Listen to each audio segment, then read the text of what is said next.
More shots fired, more shots fired, more shots fired, more shots fired.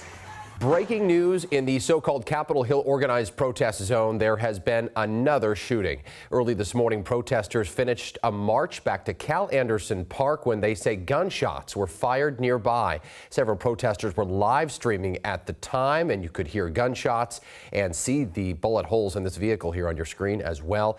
But the supposed gunfire did not stop there. We have team coverage with the latest this morning. First, King 5's Kayla Lafferty joining us live from Seattle as reports of a new shooting now coming in. Kayla, we hear multiple people could be hurt. What are you learning?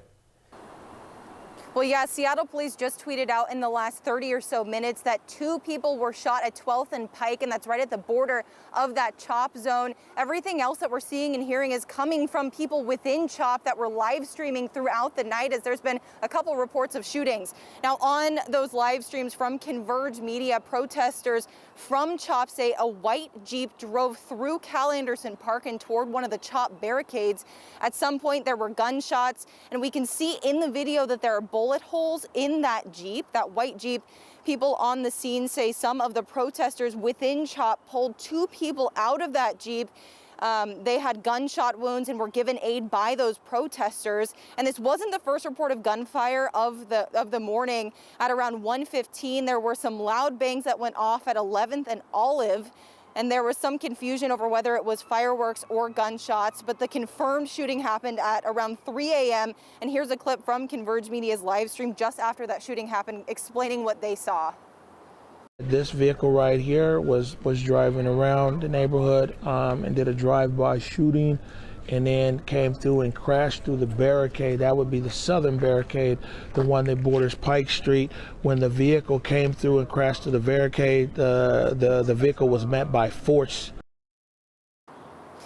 Now, today is the day that Seattle Mayor Jenny Durkan said the city was going to come in and remove some of those barricades from CHOP. Of course, with what's unfolding this morning, we don't know what's going to happen with that situation, but stick with us all morning long as we continue to confirm some of these details. Live in Seattle, Kayla Lafferty, King 5 News.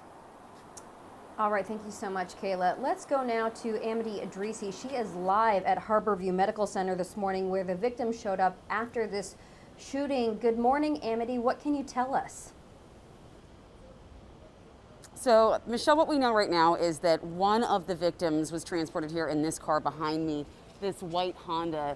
They brought this victim in, and we're told that he is in critical condition. They have a gunshot wound to the hip, the arm, and the temple. Another victim was brought in by ambulance, and that's what we're being told by Harborview at this moment. Both patients are in critical condition right now. We don't know much about their identities, and we don't know exactly what's happened, but we do know that it's a very active scene right here at Harborview. At the police department is here interviewing people who brought the victims here just to gain some more information. Obviously, not a lot of police on the scene where it happened, so now they're trying to piece together what exactly did happen. Of course, we'll stay live here this morning and give you any more information about the situation. Harborview is a level 1 trauma center, and this is obviously where everyone knows to bring someone in an emergency, and that was certainly the case this morning. Back to you in studio.